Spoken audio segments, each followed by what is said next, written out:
नमस्कार दोस्तों, मैं मनीष शर्मा आज आपके लिए कुछ विटामिन से संबंधित महत्वपूर्ण प्रश्न लेकर आया हूँ। इन प्रश्नों को पढ़ते समय अपन इनसे संबंधित थ्योरी और कंसेप्ट भी क्लियर करते हुए चलेंगे। आपको बता दूं मैं, विटामिन एक ऐसा टॉपिक है जिसके प्रश्न लगभग हर एग्जाम में पूछे जाते हैं। तो शुरू करते हैं अपन अपना सेशन। पहला एक प्रश्न आपके सामने है कि विटामिन मत का प्रतिपादक कौन है। विटामिन मत पूछ रहा है। देखो दोस्तों, विटामिन मत क्या है? विटामिन मत का मतलब है विटामिन की हिस्ट्री से संबंधित जो भी बातें हैं उनको सम्मिलित रूप से अपन विटामिन मत कहते हैं। तो देखो, मैं विटामिन की हिस्ट्री बता रहा हूँ आपको। पहले ये नहीं माना जाता था कि कोई भोजन में विटामिन नाम की चीज़ भी होती है क्या। सबसे पहले एक वैज्ञानिक आया था जिसका नाम था लुनीन। लुनीन ने कहा कि भोजन में कुछ अज्ञात सूक्ष्म तत्व उपस्थित होना जरूरी है। ठीक है, इन्होंने केवल इतनी बात कही, कुछ भी नहीं कहा। फिर दूसरा एक वैज्ञानिक आया जिसका नाम था कैसिमर फंक। कैसिमर फंक साहब ने क्या बताया? कैसिमर फंक साहब ने कहा कि वो जो अज्ञात सूक्ष्म तत्व है ना, वो एक अलग ही कैटेगरी है पोषक पदार्थों की, और कैसिमर फंक को उन अज्ञात सूक्ष्म तत्वों का खोजकर्ता मान लिया गया। फिर एक अलग ही वैज्ञानिक आया जिनका नाम था हॉपकिंस। इन्होंने जो ये अज्ञात तत्व थे इनको नाम दे दिया विटामिन्स। इनको क्या नाम दे दिया? विटामिन्स। आज अगर अपन हिस्ट्री की बात करें तो विटामिन से संबंधित हिस्ट्री में कैसिमर फंक को खोजकर्ता माना जाता है, जबकि विटामिन नाम देने का श्रेय माना जाता है हॉपकिंस को। इन दोनों वैज्ञानिकों की बातों को सम्मिलित रूप से अपन कहते हैं विटामिन थ्योरी या विटामिन मत। तो देखो, विटामिन मत देने वाले वैज्ञानिक कौन कौन हो गए? एक तो हो गया अपने कैसिमर फंक साहब, दूसरे हो गए हॉपकिंस। इन दोनों को अपन कह सकते हैं कि ये दोनों विटामिन मत के प्रतिपादक है। तो इसका सही आंसर हो जाएगा 3 नंबर, 1 और 2 दोनों। बढ़ते हैं अपन अगले प्रश्न की तरफ। अगला प्रश्न है, विटामिन को कितनी श्रेणियों में बांटा गया है? देखो, विटामिन को 2 श्रेणियों में बांटा गया है। राइट आंसर क्या होगा? 2। अब वो 2 किस आधार पर बांटा गया है? तो आप बोल दो घुलनशीलता के आधार पर, चाहे विलेयता के आधार पर। चाहे तो आप बोल दो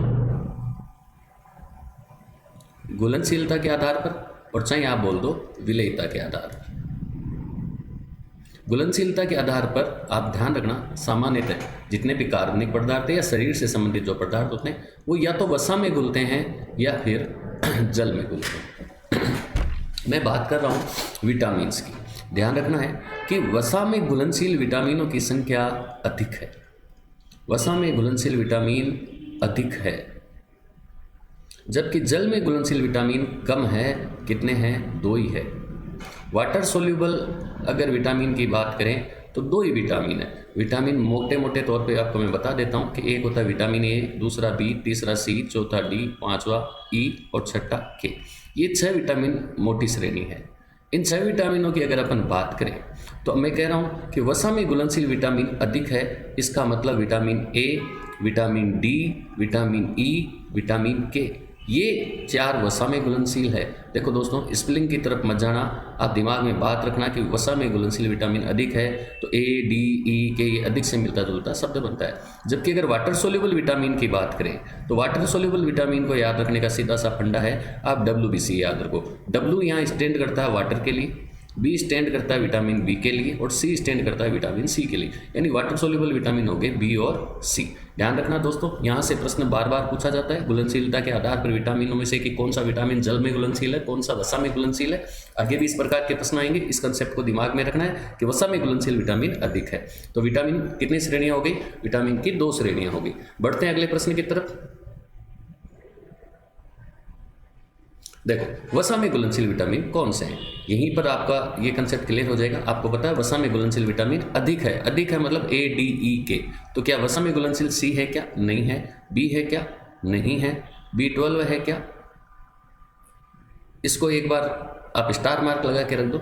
विटामिन ए है क्या? बिल्कुल है साहब, विटामिन ए है। तो वसा में घुलनशील विटामिन कौन सा हो गया? ए हो गया।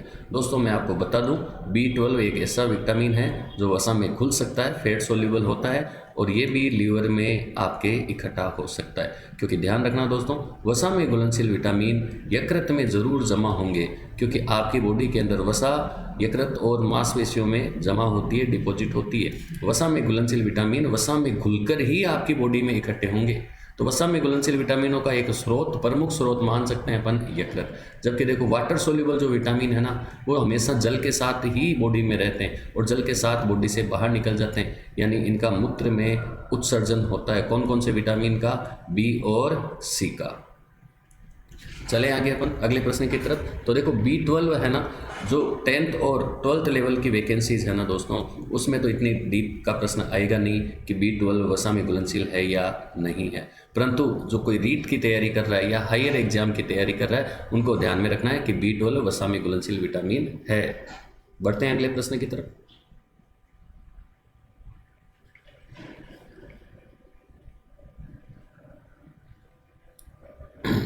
अगला प्रश्न पूछ रहा है कि जल में घुलनशील विटामिन कौन से हैं या कौन सा है। देखो जल में घुलनशील आपको पता है WBC ट्रिक है, तो बी और सी होंगे। बी देख लो कहाँ है, बी नहीं है तो सी है, तो राइट आंसर क्या हो जाएगा? सी। बढ़ते हैं अगले प्रश्न की तरफ। एक कंसेप्ट के आधार पर मैंने यहाँ ज़्यादा से ज़्यादा क्वेश्चन डालने की कोशिश की है, ताकि आप एक टॉपिक पढ़कर जब उसका वीडियो देखो तो आपका वो टॉपिक पूरा रिवाइज हो जाए। देखो बहुत अच्छा प्रश्न है, विटामिन ए का रासायनिक नाम क्या है? दोस्तों मैं आपको यहाँ विटामिन ए पूरा ही समझा रहा हूँ। देखो विटामिन A4 आप दोस्तों याद रखो, आँख। आँख इस प्रकार की संरचना बनती है, ये आँख है, ठीक है। तो ये विटामिन A4 आप याद रखो, आँख। आँख के अंदर आपके पर्दा होता है दोस्तों, पर्दे पर चित्र बनता है, मतलब पर्दे से ही हम देखते हैं। आँख का जो पर्दा होता है उसको कहा जाता है रेटिना। तो रेटिना के लिए विटामिन ए जरूरी है। देखो A4 एप्पल तो पढ़ते हुए आ रहे हैं अपन बचपन से, आज आपको पढ़ना है A4 आँख। A4 आँख, आँख में होता है रेटिना, और रेटिना से नाम बन गया रेटिनॉल। विटामिन ए का रासायनिक नाम क्या है? रेटिनॉल। अब ट्रिक क्या बोल रही है कि विटामिन ए किसके लिए जरूरी है? आँख के लिए जरूरी है, और आँख का काम क्या है? देखना। अब अगर कल को मान लो विटामिन ए की कमी होगी तो क्या होगा? उसको दिखाई नहीं देगा, तो वो पूर्णतः अंधा नहीं होगा, उसको रात को दिखाई नहीं देगा, और जब रात को दिखाई नहीं देता है तो उस रोग को आप क्या बोलते हो? रतौंधी या नाइट ब्लाइंडनेस। तो याद रखने का एकदम सीधा सा फंडा है। 2 प्रश्न हो गए। ये प्रश्न भी पूछा जाता है परीक्षा में बार बार कि विटामिन ए की कमी से कौन सा रोग होता है? रतौंधी। विटामिन ए का रासायनिक नाम क्या है? रेटिनॉल। दोस्तों आजकल सब जानते हैं कि रेटिना कहाँ होता है? आँख में होता है। तो देखो A4 आँख याद कर लो। जब मैं आपको विटामिन पढ़ाऊंगा ना दोस्तों, तो मैं कुछ आपको अल्फ़ाबेट सिखाऊंगा, जैसे A4 आँख, D4 धूप, B4 बेरी। इससे क्या होगा? वो विटामिन आपको अच्छी तरीके से याद हो जाएगा। तो देखो अपने यहाँ विटामिन ए पूरा कवर करने की कोशिश कर रहा हूँ मैं आपके सामने। विटामिन ए का रासायनिक नाम अपन ने पढ़ लिया, रेटिनॉल होता है। विटामिन ए की कमी से जो रोग होता है वो रतौंधी होती है। फिर अगला प्रश्न पूछा जाता है विटामिन ए का स्रोत क्या है? तो देखो दोस्तों ये आँख थी, पहले आँख बनी हुई थी। इस आँख को ही आप थोड़ा सा गौर से देखना, इस आँख में मैंने थोड़ा सा बदलाव किया और ये बन गई मछली, फिश बन गई। यानी विटामिन ए का प्रमुख स्रोत क्या होगा? मछली होगा। अब आपको पता है विटामिन ए वसा में घुलनशील विटामिन है, और मैं आपको पिछले प्रश्न में बता चुका हूं कि वसा में घुलनशील विटामिन कहाँ इकट्ठे होंगे? शरीर में, यकृत में। अब विटामिन ए मछली में ज़्यादा पाया जाता है, और मछली के भी कहाँ, कौन से अंग में? यकृत में ज़्यादा पाया जाएगा। तो विटामिन ए का प्रमुख स्रोत हो जाएगा मछली का यकृत। और दोस्तों यकृत में वसा जमा होती है। वसा को आप नॉर्मल बोलचाल की भाषा में कहते हैं तेल। तो कोई यकृत तो खाएगा नहीं, इसलिए उस यकृत का ऑयल निकाल लिया जाता है मछली का। तो विटामिन ए का जो प्रमुख स्रोत है ना, वो यकृत का ऑयल है। यकृत को इंग्लिश में कहते हैं लीवर। तो आप कह सकते हो फिश लीवर ऑयल किसका स्रोत है? विटामिन ए का। अब दोस्तों सारे लोग तो विटामिन ए मछली से प्राप्त करेंगे नहीं, जो शाकाहारी है वो किससे प्राप्त करेंगे? तो ध्यान रखना, शाकाहारी के लिए विटामिन ए का प्रमुख स्रोत है गाजर। गाजर में विटामिन ए पर्याप्त मात्रा में पाया जाता है। उसके पीछे कारण क्या है? गाजर में पाया जाता है दोस्तों केरोटीन। केरेटीन एक अलग शब्द है, केरेटीन नाम मत याद रखना। केरेटीन उत्सर्जित चीज़ है, गंदी चीज़ है, जबकि केरोटीन अच्छी चीज़ है। केरेटीन आपके नाखून, बाल, इनमें पाया जाता है, जबकि केरोटीन किस में पाया जाता है? गाजर में। दोस्तों आपको पता ही है गाजर को इंग्लिश में कहते हैं कैरेट, और कैरेट से आपको नाम याद रह जाएगा केरोटीन। गाजर में केरोटीन पाया जाता है दोस्तों, और ये केरोटीन है ना, इससे अपनी बॉडी विटामिन ए बना सकती है। केरोटीन अलग अलग प्रकार का होता है, अल्फा, बीटा, गामा। तो ध्यान रखना है कि जो बीटा कैरोटीन है ना, उससे विटामिन ए बनाया जाता है। तो यहाँ मैंने विटामिन ए लगभग पूरा कवर करने की कोशिश की। ध्यान रखना है, विटामिन ए रेटिना के बाद अगर अपन बात करें ना, तो विटामिन ए स्किन के लिए ज़रूरी है, त्वचा के लिए ज़रूरी है। अगर इसकी कमी हो गई तो त्वचा कट फट जाती है, और अगर कट फट गई तो देखो त्वचा है ना, किसी भी शरीर का, किसी भी शरीर में त्वचा, ये शरीर बना रहा हूँ मैं, इस त्वचा के द्वारा इस शरीर के चारों तरफ पैकिंग हो रखी है। ये त्वचा किसी भी कीटाणु को आपके शरीर में जाने से रोकती है। तो त्वचा एक प्रकार से आपके सुरक्षात्मक आवरण हो गया बॉडी पर। अब ये सुरक्षात्मक आवरण कट फट जाए तो आपकी बॉडी के अंदर आसानी से कीटाणु प्रवेश कर सकते हैं। तो अपन कह सकते हैं कि विटामिन ए अपने शरीर को, अपनी त्वचा को कटने फटने से रोककर रोगाणु को शरीर में घुसने से रोकती है। तो रोगाणु अगर शरीर में घुसता है ना, तो उसको कहते हैं अपन संक्रमण या इन्फेक्शन। और विटामिन ए क्या कर रहा है, संक्रमण को रोक रहा है। इसलिए अपन कह सकते हैं कि विटामिन ए एक प्रकार से संक्रमण रोधी विटामिन है। बढ़े अगले प्रश्न की तरफ। तो इस प्रश्न का आंसर क्या हो जाएगा, विटामिन ए दिखते दिमाग में आना चाहिए, आंख में होता है रेटिना, तो उत्तर हो जाएगा रेटिनॉल। अगले प्रश्न की तरफ पढ़ते हैं।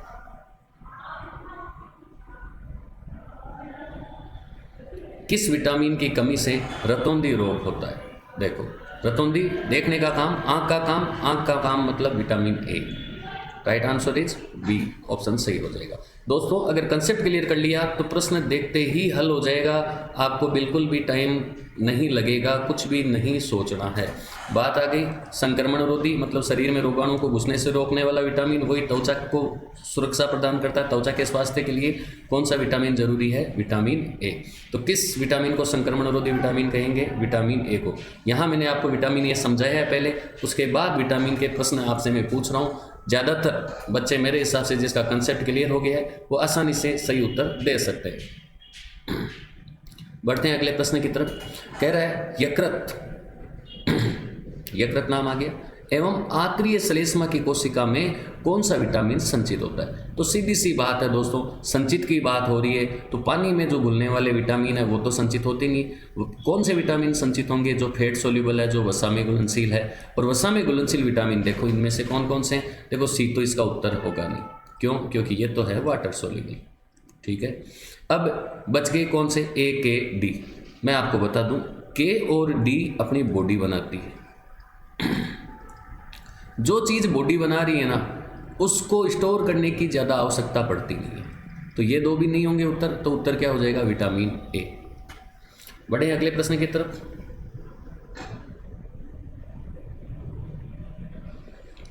अगला है विटामिन डी का रासायनिक नाम क्या है? देखो विटामिन ए कवर हो चुका है, अब अपन बात करें विटामिन डी की तरफ। वही फंडा है दोस्तों जो पहले समझाया था। ए फॉर आंख थी तो डी फॉर धूप होगी। धूप वाला विटामिन किसे कहते हैं, विटामिन डी। अब देखो दोस्तों, विटामिन डी आपको कैसे याद रखना है। आपके शरीर पर जब धूप पड़ती है ना, तो धूप पड़ती है डर्मा पर। डर्मा बोले तो ये सब याद रखने की कोशिश करना, डर्मा बोले तो स्किन, त्वचा, वो धूप पड़ती है आपके डी फॉर डर्मा पर या त्वचा पर। इसका मतलब ये हो गया विटामिन डी धूप की उपस्थिति में ही बनता है, और बनाने का काम कौन करता है, त्वचा। अपने बॉडी के अंदर एक वसीय यौगिक, यानी कह सकते हैं कि वसा है, एक प्रकार की वसा है, वो पाई जाती है जिसका नाम है कोलेस्ट्रॉल। ये आपने सुन रखा होगा ब्लड में। कोलेस्ट्रॉल का एक व्युत्पन्न है 7D hydroxy cholesterol. 7D hydroxy cholesterol. इस कोलेस्ट्रॉल से ही आपकी बॉडी, आपकी त्वचा विटामिन डी का निर्माण करती है।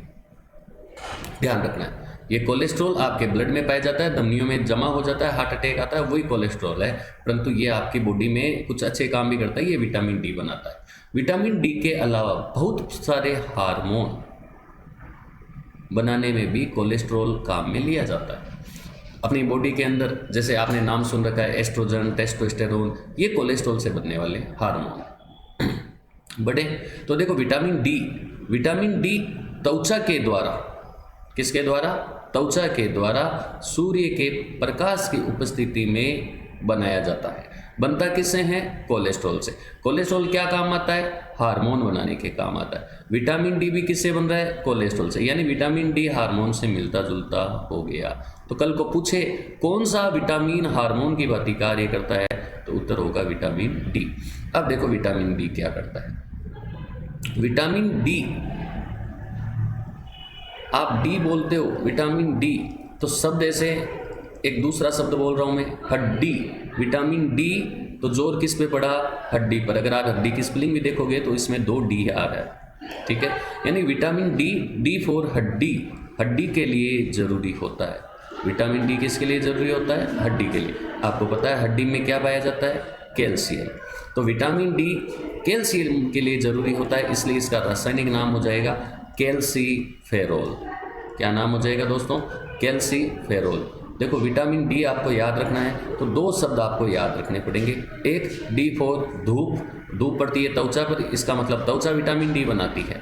दूसरा आपको नाम याद रखना है विटामिन डी, डी का मतलब हड्डी, हड्डी पर जोड़ दोगे तो डी अपने आप याद आ जाएगा, हड्डी, डी, डी हड्डी के अंदर होता है कैल्शियम, तो इसका रासायनिक नाम हो गया कैल्सीफेरोल।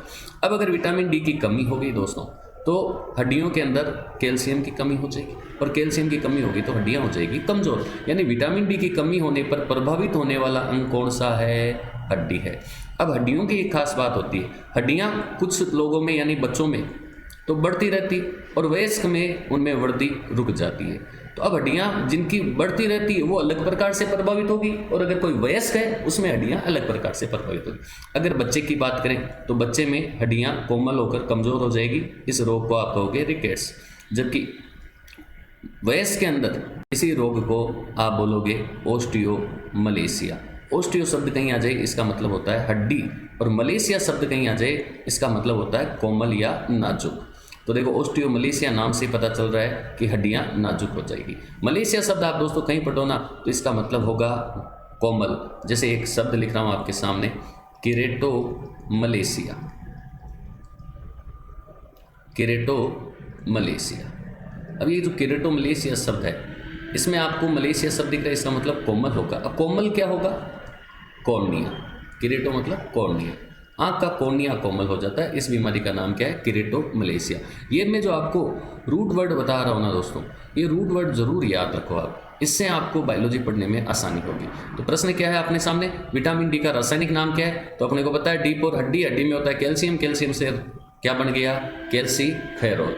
बढ़ते हैं अगले प्रश्न की तरफ। एक प्रश्न में ज़्यादा टाइम लगेगा दोस्तों, बाकी फिर उससे संबंधित 4-5 प्रश्न आएंगे, उनमें ज़्यादा टाइम नहीं लगेगा। देखो धूप वाला विटामिन किसे कहते हैं? तो डी फॉर धूप, विटामिन डी को आप कौन सा विटामिन कहेंगे? धूप वाला विटामिन कहेंगे। बढ़िए अगले प्रश्न की तरफ। निम्न में से विटामिन डी का स्रोत है। देखो वैसे मैं आपको बता दूं, विटामिन डी त्वचा के द्वारा बनाया जाता है। विटामिन डी त्वचा के द्वारा बनाया जाता है, और त्वचा होती है केवल जंतुओं में, पेड़ पौधों में त्वचा नहीं होती, उनके होती है छाल। तो अपन कह सकते हैं कि विटामिन डी केवल जंतुओं में ही बनेगा, पादपों में नहीं बनेगा। विटामिन डी का कोई पादप स्रोत नहीं है, और अगर कोई जंतु स्रोत है तो वो जंतु स्रोत या तो किससे संबंधित होगा? यकृत से संबंधित होगा, या जंतु स्रोत ऐसा होगा जिसमें कैल्शियम मौजूद हो, जिसके अंदर कैल्शियम मौजूद हो। मक्खन, अब कैल्शियम किस में मौजूद होता है वो भी मैं बता देता हूँ आपको। दूध और अंडे में, दूध और अंडे में कैल्शियम मौजूद होता है। अंडे में तो आपने, दूध का तो आपको पता ही है कि उसमें कैल्शियम होता है। अंडे में आपने देख रखा होगा कि अंडे का तो बाहरी आवरण ही कैल्शियम का बना होता है, तो ये अपने को ध्यान रखना है। अब प्रश्न क्या बन रहा है? विटामिन डी का स्रोत है। देखो मक्खन है, बिल्कुल स्रोत है। सूर्य का प्रकाश, बिल्कुल सूर्य के प्रकाश में त्वचा अपना विटामिन डी बनाती है। अंडा बिल्कुल है। अगर जंतु से संबंधित कोई चीज़ है और उसमें कैल्शियम मौजूद है, इसका मतलब वो विटामिन डी का स्रोत है। तो यहाँ उत्तर क्या हो जाएगा? उपरोक्त सभी। ये अपने विटामिन डी के स्रोत की बात कर ली। आगे बढ़ते हैं। अगला है, किस विटामिन की कमी से रिकेट्स या सूखा रोग हो जाता है? हड्डियां सूख जाती है, तो उत्तर क्या हो जाएगा? हड्डियां सूख रही है, इसका मतलब विटामिन डी। बढ़े अगले प्रश्न की तरफ। किस विटामिन में अर्गोस्ट्रोल नामक पदार्थ पाया जाता है? देखो विटामिन डी का निर्माण मैंने अभी आपको बताया था 7 डी हाइड्रोक्सी कोलेस्ट्रॉल से होता है। 7D हाइड्रोक्सी कोलेस्ट्रॉल क्या करता है, विटामिन डी का निर्माण करवाता है। अब यहाँ एक नया ही नाम आ रहा है, अर्गोस्ट्रोल। ये 7D हाइड्रोक्सी कोलेस्ट्रॉल है ना, ये तो जंतुओं में पाया जाता है। अब ईस्ट एक ऐसा जीव है, ये विटामिन डी बनाता है, ये भी विटामिन डी बनाता है। ध्यान रखना है, ईस्ट वैसे तो विटामिन बी का स्रोत है, परंतु ईस्ट में विटामिन डी भी बनता है। अब ईस्ट के अंदर विटामिन डी कोलेस्ट्रॉल से नहीं बनता है, इससे किस में बनता है, अपने में बनता है, विकसित बड़े जीवों में बनता है। परंतु ईस्ट के अंदर विटामिन डी किस पदार्थ से बनता है, अर्गोस्ट्रोल से बनता है। तो प्रश्न क्या है, निम्नलिखित में से किस विटामिन में अर्गोस्ट्रोल नामक पदार्थ पाया जाता है? तो राइट आंसर क्या हो जाएगा, विटामिन डी। बढ़ते हैं दोस्तों अगले प्रश्न की तरफ।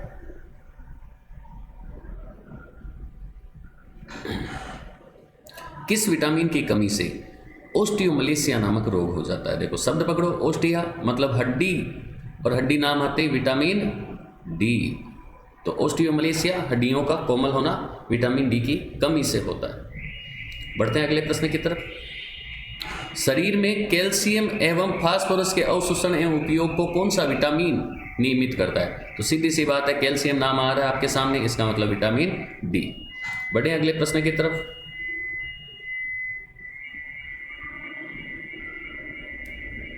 विटामिन ई आ गया है भाई, देखो विटामिन ई, इसको रटने का सीधा सा फंडा है, सुंदरता का विटामिन। सुंदरता का विटामिन विटामिन ई को कहते हैं। देखो दोस्तों, कोई सुंदर होता है ना, उसको लोग टोकते हैं। कोई सुंदर दिख रहा है तो उसको टोकते हैं। जैसे आप घर से निकल रहे हो, अच्छे नए कपड़े पहन के निकल रहे हो, कुछ कहीं जा रहे हो फंक्शन के अंदर, तो आपके आसपास वालों को अगर नहीं पता है कि आप किसी फंक्शन में जा रहे हो, तो नए कपड़े देखकर या आप सुंदर दिख रहे हो, आपको सुंदर देखकर आपको वो टोक देगा कि भाई आज कहाँ जा रहा है, क्या बात, आज नए कपड़े कैसे पहन रखे हैं। तो अगर कोई सुंदर दिखेगा ना तो उसको टोका जाएगा। तो दोस्तों सुंदरता के विटामिन का रासायनिक नाम हो जाएगा, टोकोफेरोल। क्या नाम हो जाएगा, टोकोफेरोल। ये विटामिन ई का रासायनिक नाम है। विटामिन ई को अपने को याद रखने का एक सीधा सा फंडा है कि आपको एक शब्द याद रखना है कि सुंदरता का विटामिन विटामिन ई को कहा जाता है, बाकी सब याद रह जाएगा कि जो सुंदर है उसको टोकते हैं, तो रासायनिक नाम क्या हो गया, टोकोफेरोल। फिर पूछे आपसे कि विटामिन ई की कमी हो जाए तो क्या होगा? तो देखो दोस्तों, विटामिन ई की कमी होगा, इसका मतलब उसके सुंदरता में कमी आ गई, सुंदरता में कमी आ गई तो उसकी शादी नहीं होगी, शादी नहीं होगी तो बच्चे नहीं होंगे, और अगर बच्चे फीमेल में नहीं उत्पन्न हो रहे हैं तो आप उसको कह सकते हो उस बीमारी को बांझपन। जबकि अगर मेल में बच्चे पैदा नहीं हो रहे तो उसको आप कहोगे नपुंसक। अब देखो सीधी सी बात है कि बच्चे पैदा नहीं हो रहे, बांझपन और नपुंसकता, ये दोनों जनन तंत्र से संबंधित बीमारियां हैं। कोई सा भी अंग हो, उसका आंतरिक आवरण और उसका बाहरी आवरण उपकला उत्तक से बना होता है। जैसे उदाहरण से आप अपने शरीर को ले लो, उसका बाहरी आवरण भी उपकला उत्तक से बना है। अगर कोई अंग है, उसका आंतरिक आवरण भी उपकला उत्तक से बना है। ध्यान रखना है, प्रत्येक अंग अंदर से खोखला होता है, तो अंदर का जो आवरण है, अंदर की जो निपाई है वो उपकला उत्तक से होगी, बाहर का जो आवरण है, बाहर की जो निपाई है वो उपकला उत्तक से होगी। अब विटामिन ई क्या करता है कि आपकी जो जनन तंत्र की उपकला उत्तक है ना, यानी जननिक उपकला, जननिक उपकला को स्वस्थ बनाए रखने का काम विटामिन ई का है। अगर इसकी कमी होगी तो ये जननिक उपकला प्रभावित होगी। इस कारण महिलाओं में अंडाणु और पुरुषों में शुक्राणु प्रभावित हो जाएंगे और संतान उत्पत्ति में दिक्कत आएगी। तो ये बात होगी विटामिन ई की। विटामिन ई गुरुजी सुंदरता का विटामिन है, और ये सीधा मर्दानगी या बांझपन जैसे रोग उत्पन्न कर रहा है। तो सर इसके स्रोत बताओ। तो इसके स्रोत की बात करें अपन, जितने भी तेलीय बीज है ना दोस्तों, ये तेलीय बीज विटामिन ई के स्रोत है। और एक नियम रख लो आप कि जो हरी फल सब्जियां होती हैं ना, उनमें लगभग सारे विटामिन होते हैं, ये आपको दिमाग में रखना है।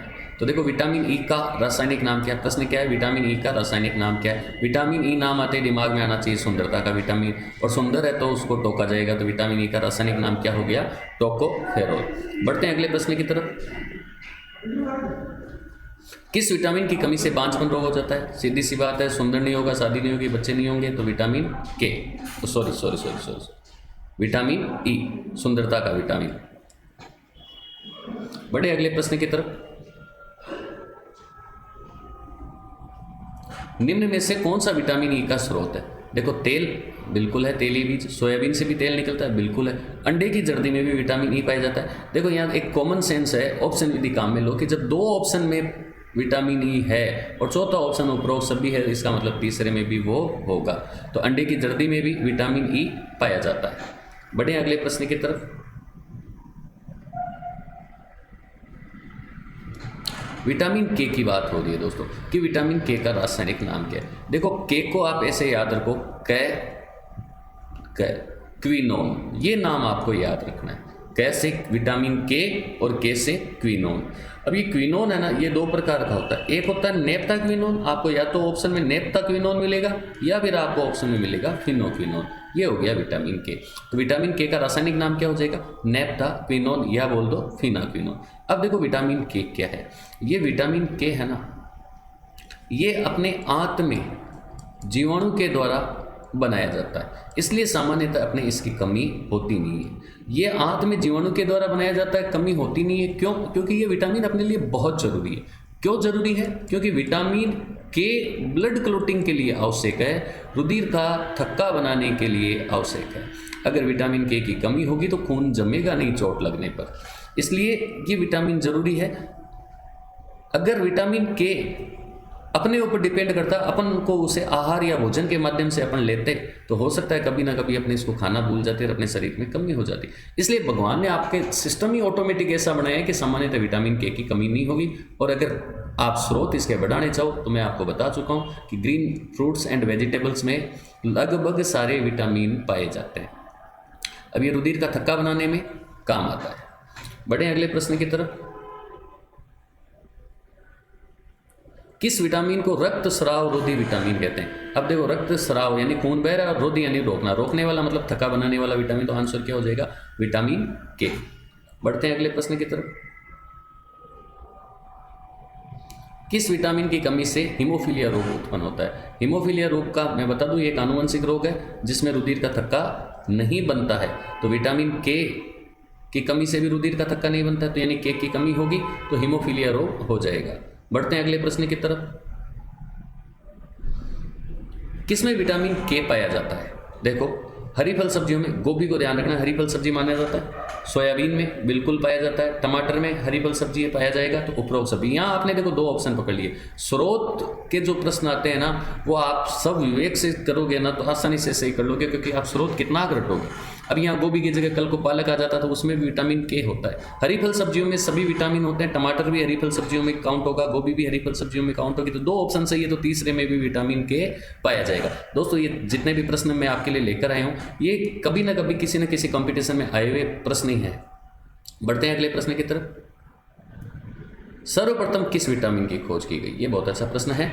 देखो आपको बता दूं, सबसे पहले विटामिन सी खोजा गया, और आपकी बॉडी के लिए भी सर्वाधिक मात्रा में सी ही आवश्यक है। सर्वाधिक कौन सा चाहिए आपको? रिक्वायरमेंट किसकी है? विटामिन सी की। तो सबसे पहले खोजा गया विटामिन कौन सा? सी। सबसे ज़्यादा मात्रा में कौन सा चाहिए? Vitamin C. और सबसे पहले नष्ट कौन सा होता है? मैं आपको बता दूं दोस्तों, जब अपन भोजन को गर्म करते हैं तो विटामिन नष्ट होते हैं, तो सबसे पहले नष्ट भी कौन सा होता है? सी। सबसे पहले खोजा कौन सा गया? सी। सबसे ज़्यादा कौन सा चाहिए? सी। ये तीन प्रश्न विटामिन सी के बनते हैं, अपने को ध्यान में रखना है। बढ़ते हैं अगले प्रश्न की तरफ। अगला प्रश्न है, विटामिन सी का रासायनिक नाम क्या है? देखो समझना इस चीज को। ये विटामिन सी, सी बोल दो ऐसे, C for citrus, citrus fruit. C for citrus शब्द याद रखो। साइट्रस का मतलब होता है खट्टी चीजें, खट्टी चीजें, जैसे संतरा हो गया, आंवला हो गया, नींबू हो गया, ये खट्टी चीजें हो गई। विटामिन सी फॉर साइट्रस याद रख लो। साइट्रस का मतलब खट्टा, और रासायनिक रूप से खट्टी चीजों को अपन कहते हैं अम्ल। तो विटामिन सी खट्टी चीजों में पाया जाता है, इसका मतलब ये एक प्रकार का अम्ल है। अब ये कौन सा अम्ल है? इसका रासायनिक नाम है एस्कॉर्बिक अम्ल।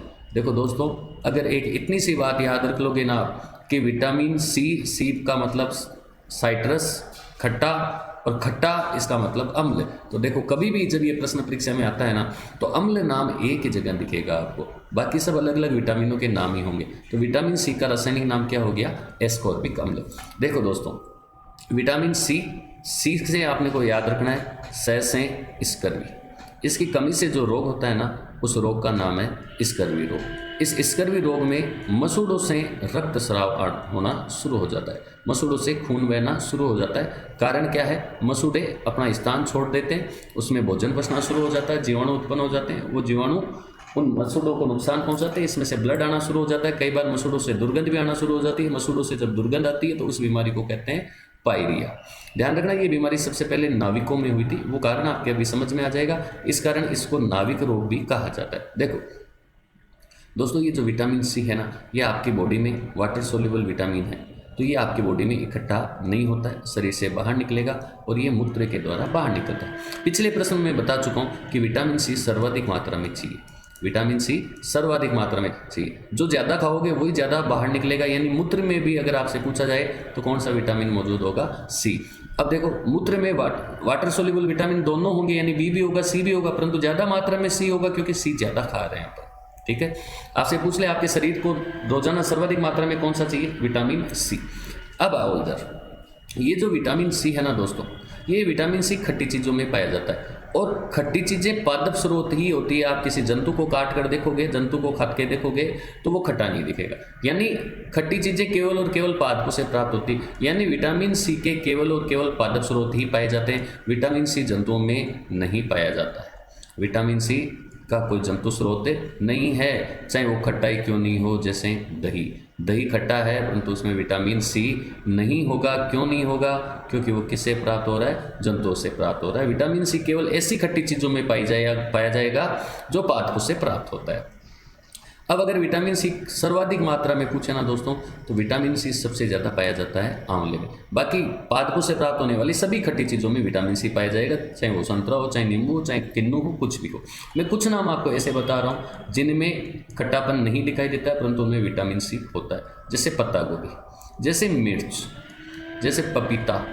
ये खट्टी चीज़ें नहीं है परंतु इनमें विटामिन सी पाया जाता है। पत्ता गोभी हो गई, मिर्च हो गया, पपीता हो गया, इनके अंदर विटामिन सी पाया जाता है। देखो, अपन खट्टी चीज़ें रोज नहीं खाते हैं, और अगर कोई खट्टी चीज़ कोई रोज खाते हैं तो वो है दही छाछ। अब अपने को विटामिन सी दही छाछ से तो मिलता नहीं, तो अपने को विटामिन सी की पूर्ति होती है मिर्च से। तो अगर पूछ ले कि इंडियन के लिए विटामिन सी का प्रमुख स्रोत क्या है, तो उत्तर होगा मिर्च। ये अपने बात करी विटामिन सी की। बढ़ते हैं आगे प्रश्न की तरफ। किस विटामिन की कमी से स्कर्वी रोग होता है? तो देखो, किस विटामिन की कमी से स्कर्वी रोग होता है? स्कर्वी आ गया, से स्कर्वी बना है और से ही बनता है सी, यानी विटामिन सी। बढ़े अगले प्रश्न की तरफ।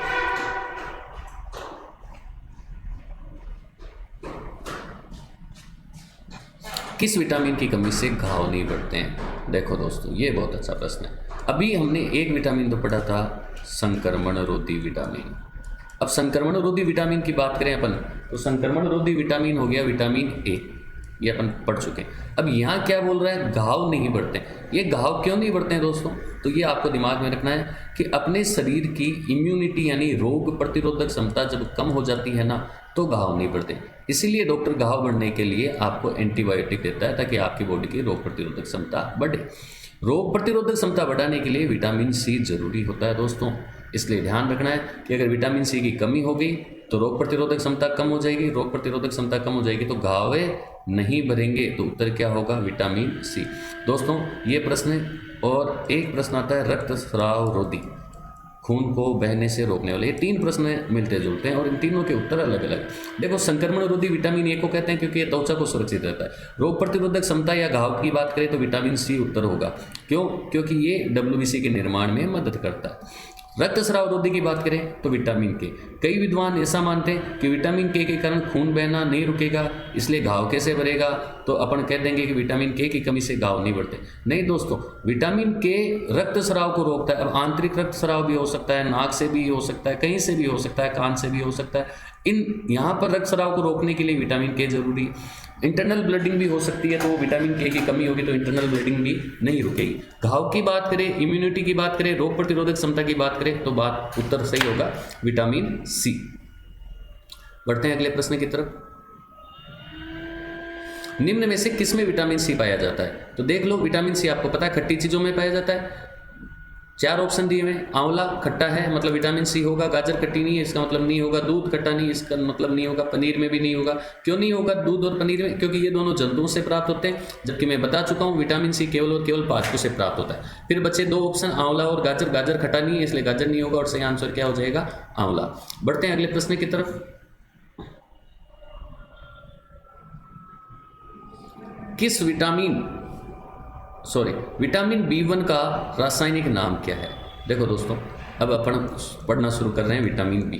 विटामिन बी वास्तविकता में विटामिन बी ना होकर विटामिन बी कॉम्प्लेक्स होता है, मतलब बहुत सारे विटामिनों का समूह है। नॉर्मली अगर अपन 10th 12th स्टैंडर्ड का एग्जाम देते हैं तो विटामिन बी बोल दो चाहे B1 बोल दो, एक ही बात है।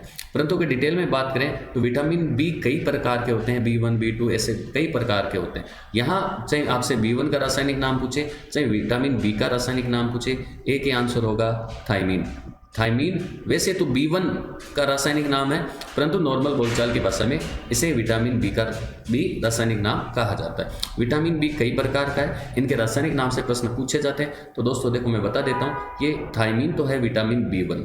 फिर अपन बात करें साइनोकोबालामाइन, ये है विटामिन B12, बहुत इंपॉर्टेंट है परीक्षा की दृष्टि से, B12 जरूर याद रखना। पायरिडोक्सिन होता है दोस्तों विटामिन B6, और रेटिनॉल आपको पता ही है ये होता है विटामिन ए।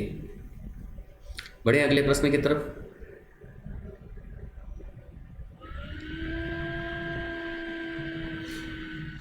किस विटामिन को शोथरोधी या एन्यूरिन कहा जाता है? देखो शोथ का मतलब होता है सूजन रोकने वाला, ठीक है, सूजन रोकने वाला या एन्यूरिन विटामिन B1 को कहा जाता है। विटामिन B1 का मतलब थायमीन को कहा जाता है। थायमीन बोल दो, थियामीन बोल दो, एक ही बात है। और इसकी कमी हो जाए तो जो बीमारी होती है उस बीमारी का नाम है बेरी-बेरी रोग। बेरी-बेरी रोग में आपको बता देता हूँ मैं, साइज ऑफ हार्ट बढ़ जाती है, हृदय का आकार बढ़ जाता है। तो देखो किस विटामिन को एन्यूरिन या शोथरोधी कहा जाता है? विटामिन B1 को। बढ़ते हैं अगले प्रश्न की तरफ।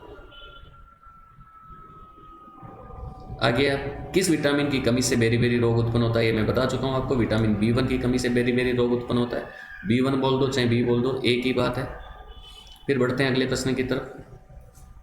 चावल को धोने से कौन सा विटामिन नष्ट हो जाता है? बहुत बढ़िया प्रश्न है। देखो आप चावल को धोओगे तो चावल का ऊपर का आवरण हट जाएगा। ऊपर का आवरण हटने का मतलब उस पर जो मंड या स्टार्च लगी हुई है वो हट जाएगी। उसके अलावा उस पर अगर उसमें कोई विटामिन है तो वो हट जाएगा। आपने ऐसे भी सुन रखा होगा कि जब आप अन्न को पिसवा कर आटा बनाते हो तो आटा छान कर चोकर को हटा देते हो, जबकि अपने पूर्वज अपने वडेरे बोलते हैं कि चोकर गुणकारी होता है, उसको मत हटाओ। ये गुणकारी होता है, खाने का होता है, परंतु अपने को रोटी चाहिए एकदम सॉफ्ट, इसलिए अपन उस मोटे आटे को हटा देते हैं। अब देखो उस मोटे आटे को हटाने का नुकसान क्या है? मोटे आटे के अंदर पाया जाता है विटामिन B1। चावल को धोओगे तो भी B1 हटेगा, आप आटे को छानोगे तो भी क्या हटेगा? विटामिन B1 हटेगा। अब ये B1 है ना, आपकी बॉडी की मसल्स के लिए भी जरूरी है, और खासकर कौन सी मसल्स? हृदय की muscles, cardiac muscles. Cardiac muscles के लिए जरूरी है। कल को अगर B1 की कमी होती है तो आपका हृदय कमज़ोर होगा, हृदय कमज़ोर होगा तो आप समझ सकते हो क्या हो सकता है। इसलिए भाई लोगों, आटा बिना छाने ही खाया करो। कौन सा विटामिन चावल को धोने से नष्ट हो जाता है? तो उत्तर क्या हो जाएगा? Vitamin B1। बढ़े अगले प्रश्न की तरफ। विटामिन B2 का रासायनिक नाम क्या है? दोस्तों देखो, विटामिन B2 का रासायनिक नाम है राइबोफ्लेविन। साइनोकोबालामाइन अभी मैंने बताया था B12 है। बायोटीन, ये विटामिन B4 बोल दो, चाहे विटामिन B7 बोल दो, चाहे विटामिन M बोल दो, चाहे H बोल दो, ये बायोटीन के नाम है। और H को भी कमला आपको पता ही है, विटामिन C का नाम है। बढ़ते हैं अगले प्रश्न की तरफ। ये रासायनिक नाम जो पूछे जा रहे हैं आपसे बार बार, ये लगभग हर एग्जाम में पूछे जाते हैं दोस्तों। किस विटामिन को विटामिन G कहा जाता है? तो दोस्तों विटामिन B2 को विटामिन G भी कहा जाता है। अभी मैंने आपको बताया था, B1 को आप एन्यूरिन बोलते हो अलग से थायमीन के अलावा, ठीक है। B6 को वही पायरिडोक्सिन कहते हैं, B12 को वही साइनोकोबालामाइन कहते हैं। हाँ, विटामिन B4 ध्यान रखना, vitamin B4, B7, vitamin M, vitamin H एक ही है, इसको याद रखने का फंडा रख लो। MH47। MH47 मतलब vitamin M, vitamin H, vitamin B4, vitamin B7। ये एक ही विटामिन के नाम है, किसके? बायोटीन के। इसका रासायनिक नाम, व्यापारिक नाम क्या हो गया? बायोटीन। बढ़ते हैं अगले प्रश्न की तरफ। तो विटामिन जी किसको कहोगे आप? विटामिन B12 को कहोगे।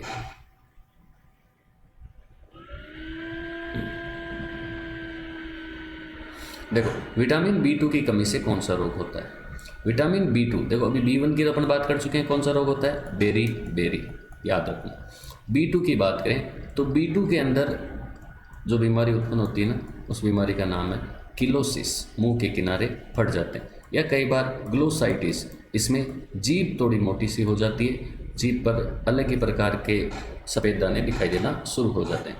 तो विटामिन B2 की कमी से कौन सा रोग होगा? किलोसिस। वैसे आप देखो छांटना चाहो ना, तो वैसे जब पूरा पढ़ लो तो आप आसानी से छांट सकते हो। ये बेरी बेरी तो आपको पता है B1 के कारण होता है। एनीमिया भी आपको विटामिन में मैंने आपको बताया नहीं, तो आपको बता देता हूँ। एनीमिया में आपको 3 विटामिन याद रखने हैं, B6, B9 और B12। इनकी कमी से एनीमिया रोग होता है। मोटे तौर पर आपको B12 याद रखना है। पेलाग्रा रोग होता है विटामिन B3 की कमी से। तो ये देखो B3 हो गया, ये हो गया B6, B9 और B12, जबकि किलोसिस हो गया B12। बढ़े आगे अगले प्रश्न की तरफ। विटामिन B2 किस में पाया जाता है? देखो यही समझ लो आप, विटामिन B पाया जाता है दूध में, मिल्क में, एग में। देखो जहाँ दूध आ जाएगा ना वहाँ अंडा जरूर आएगा दोस्तों। दूध और अंडा लगभग समानता रखता है। अगर आप बात करें अपन प्रोटीन की, दूध में जितने परसेंटेज प्रोटीन है ना, उतने परसेंटेज प्रोटीन अंडे में होता है। परसेंटेज वाइज दूध में और अंडे में काफ़ी समानता है, चाहे वो प्रोटीन की हो चाहे वो विटामिन की हो। ठीक है, दोनों के अंदर 12.5% प्रोटीन पाया जाता है। देखो विटामिन B के आप 3 स्रोत याद रखना मोटे तौर पर।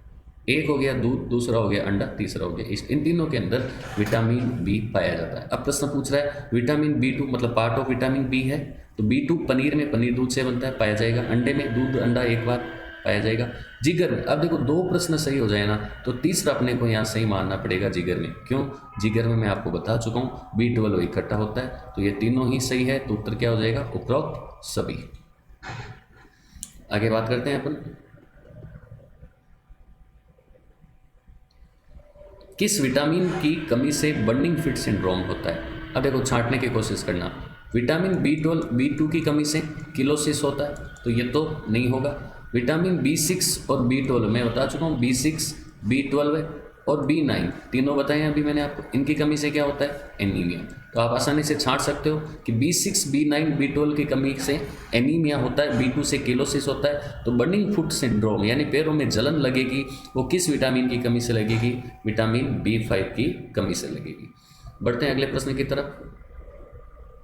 विटामिन B3 निम्न में से कौन से खाद्य स्रोत में पाया जाए? कोई सा ही पूछे, अपने को दिमाग में रखना है कि किस किस में पाया जा सकता है। मैंने आपको 3 स्रोत बताए थे, मिल्क, उसके बाद मैंने आपको बताया था अंडा, और तीसरा मैंने आपको बताया था ईस्ट। ये लगभग इनके अंदर सारे विटामिन पाए जाते हैं। पर इनके अलावा अगर अपन विशेषकर बात करें विटामिन B3 की दोस्तों, तो विटामिन B3 है ना, ये इसका रासायनिक नाम होता है नियासिन या निकोटेनिक अम्ल।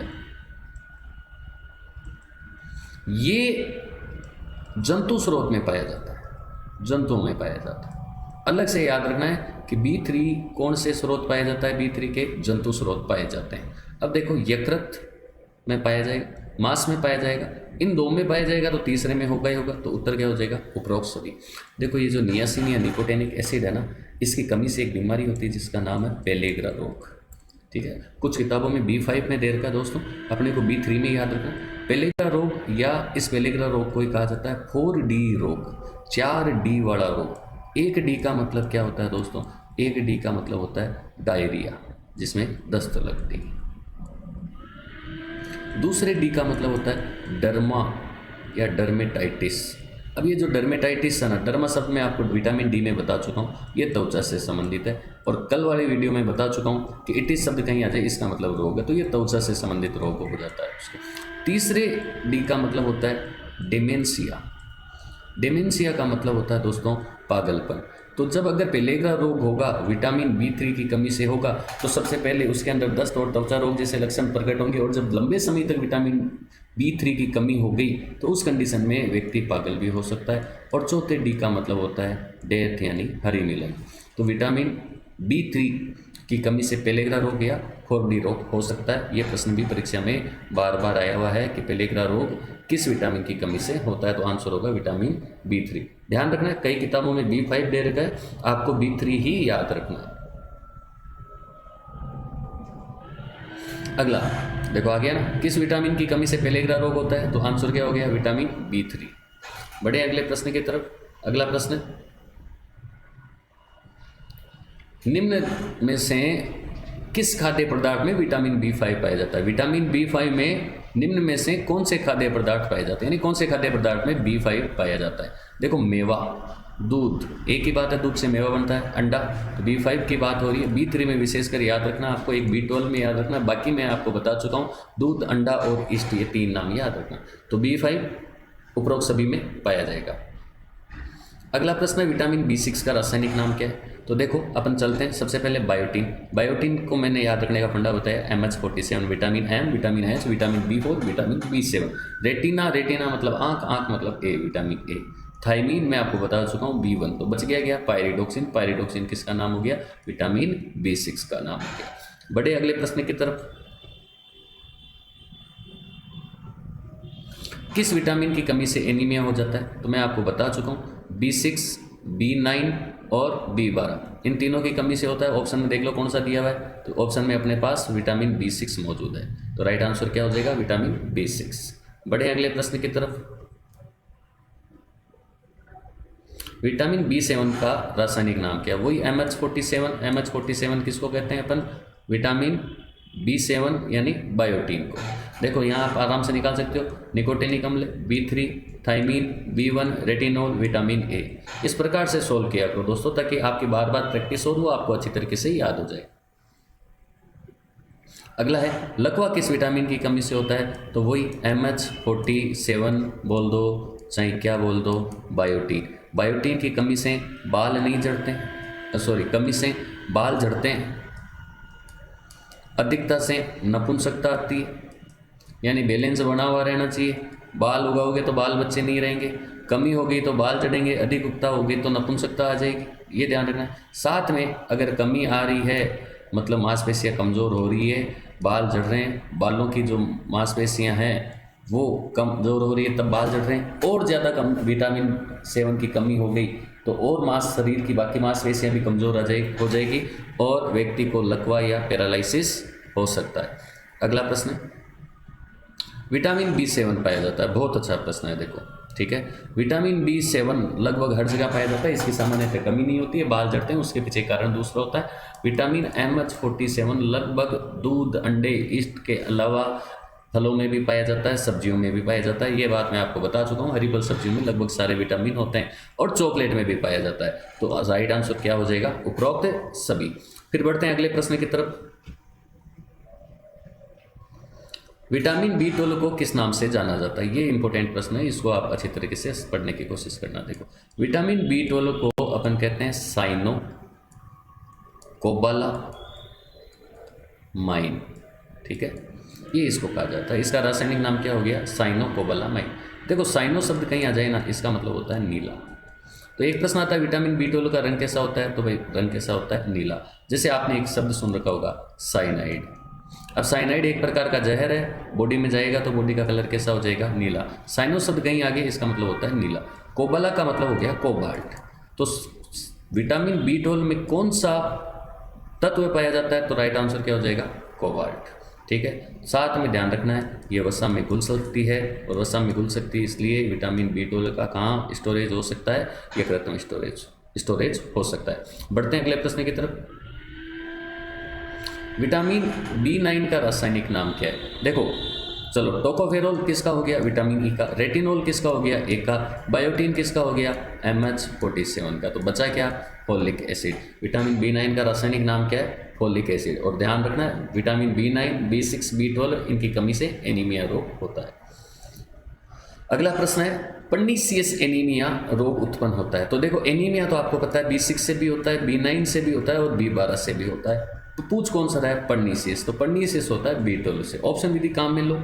देखो B1 नहीं होगा, B6 नहीं होगा, दो में B12 दिया हुआ है, दोनों एक ही बात होगी। तो राइट आंसर क्या होगा? B12। अच्छा प्रश्न है, ध्यान रखना है। पर्नीशियस एनीमिया विटामिन B12 की कमी से होता है। किस विटामिन को एंटी कैंसर विटामिन कहते हैं? देखो अपन ने एक पढ़ लिया, एक में अपन ने ऐसी कोई बात नहीं करी। 9 पढ़ा, 12 पढ़ा, इनमें केवल एनीमिया की बात करी अपन ने कि विटामिन B6, B9 और B12 से एनीमिया होता है। तो बच गया कौन सा? Vitamin B17। विटामिन B17 को एंटी कैंसर विटामिन कहा जाता है। और ध्यान रखना है, ये तरबूज में पाया जाता है। किस में पाया जाता है? वाटरमेलन में पाया जाता है। अगला प्रश्न है, लास्ट प्रश्न है आज के सेशन का। किस विटामिन की कमी से फैटी लीवर का विकास होता है? देखो लीवर है, वसा का स्टोरेज करता है, फैट का स्टोरेज करता है, परंतु कई बार क्या होता है उसमें अननेसेसरी, ये जो मान लो लीवर है, इस लीवर में अननेसेसरी जो काम की वसा नहीं है वो आकर जमा हो जाती है। इस कारण लीवर का आकार बढ़ जाता है। अपन कह सकते हैं कि लीवर पर सूजन आ गई।